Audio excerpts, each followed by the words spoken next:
زمونږ ایجنډا 1 پوینټ ایجنډا ده او هم دا ایجنډا ده چې د ملکن ریجن کې چې کم ټیکس نافذ کېږي د هغې په باره کې موږ دلته ټول راول شي. نو خبره دا ده چې ملک هم چلیږي په دې کې شک نشته په ټیکس باندې چلیږي. بیا د الله حکم دی مالدارو ته چې تاسو واخلئ د زکات پیسې ورکړئ غریبانو ته ورکړئ.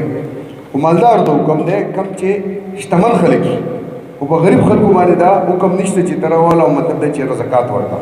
زکات آج په هغه چا فرض ده چې څوک مالدار وي.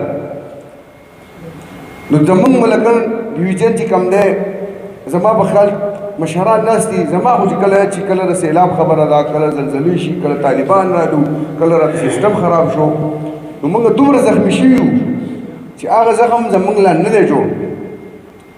کم زموږ نه چې دوی کار رالي چې تاسو راوالی ورکئ، نو هغه زخم زموږ نه دی جوړ چې هغه زخم زموږ جوړ شي او موږ سټیبل شو. زما په خیال چې ملک نه څوک انکار کوي. څنګه به نه ورکوو ټیکس به ورکوو ځکه ملک کې اوسېږو آئین منو.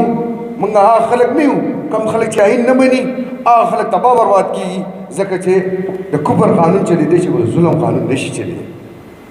نو موږ ریکویسټ دا کوو بیز د صوبایي وزیر په حیثیت باندې چې موږ لږ پرېږدئ، موږ له لږ ټایم راکئ، موږ سټیبل شو، موږ خپل قوم سټیبل کړو. د هغې وجه دا ده کوم ځای کې چې بېروزګاري، کوم ځای کې چې انصاف دی، هلته دهشتګردي جوړېږي، هلته یو بل ته لاس اچولی کېږي.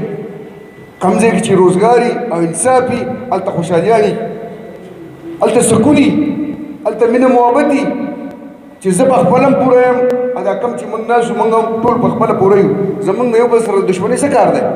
او که فرض که په دې کې 10 کسان پوره وي او دا 90 کسان ټیک نه وي، نو دا خامخا دا 10 کسان به د مرۍ نه رانشي ځکه د هغو ضرورت دی. هغو ته کور دی، په کور کې بچي ژاړي، د رزق دره کې رالېږي. نو زموږ ملکن ډیویژن نن په هغه سټیشن باندې پروت دی چې کم موږ نن ټول زخمي او غربت دی. نو په کار هم دا ده چې موږ ته لږ صبر وکړئ. زما دا تجویز دی، زما په خیال چې زما مشران به ټول زما سره دلته وي. زه به انشاءالله په صوبایي اسمبلی کې خبره کوم، زما میرېګان صاحبان به په مرکز کې په نیشنل اسمبلی کې خبره کوي. زموږ دلته د تحصیل کم میر چې دی هغه په خپل لوکل سطح باندې خبره کوي. نور چې زموږ په سوات کې څومره تحصیلونه دي دا ټول زموږ بلکې ایونداري په ملکن ریجن کې 90% پلس زموږ نمایندګان دي بلیاتي. دوی به په خپل ځای خبره کوي، تاسو به په خپل ځای خبره کوئ. نو کله چې اتفاق اتحاد راشي د هغې نه څه جوړ شي، نو بالکل دا خبره به موږ ایوان ته رسوو. او دا زموږ د دې ځای خبره ده چې موږ د ټیکس نه انکار نه کوو، موږ د ملک د آئین نه انکار نه کوو، موږ د قانون نه انکار نه کوو ځکه چې په ملک کې اوسېږو. نو خامخا د هغې آئین به هم منو، قانون به هم منو. او چې څوک په ملک کې اوسېږي او آئین او قانون نه مني، نو یو سړی وایي چې زه مسلمان یم خو زه قرآن نه منم، نو دی مسلمان نشي کېدی ځکه چې د مسلمان دپاره ولنی شرط چې دی قرآن دی، زموږ آئین دی. خو موږ دې ټایم کې هغه طاقت په موږ کې نشته ځکه چې انډسټریانې روانې دي. د دې لپاره چې زه سوات ته لاړ شم هلته ټیکس نشته، ما ته به انکم پیسې بچت شي، نو په هغې سره سره هغه ته خو بچت شي، د هغه ته پیدا راله او دلته اوس زما 300 کسان غریبانان نوکران هم شي، نو هغه به روزګار شي، هغو ته خدای پاک د هغې د برکت رزق ورکوي. نو که فرض که دا ټیکس راغی نو ما ته په سوات کې څوک نیونی دلته راځي ما ته ډسټرکټ ولوي، ما ته خو نه ګولرېږي. نو هغه زما د هغه مالدار سړي سره غم نه دی. زما دلته دا 300-400 کسان دا غریب خلک چې دلته په دې ملکن ډیویژن کې اوسېږي د هغو روزګار نشته. زما د هغه خلکو سره غم دی چې هغه راته کېناستو، هغه خلک ما ته کېناستل. زه سرکار دومره طاقت نه لري چې هغو ته نوکریانې ورکړي، بزنس نشته چې هغو ته نوکریانې ورکړي. زه به د هغو سره څه کوم چې زه خورم دا بل خانې خوري او هغه غریب نه خوري. زما مرۍ ته به لاس اچوي که نه اچوي؟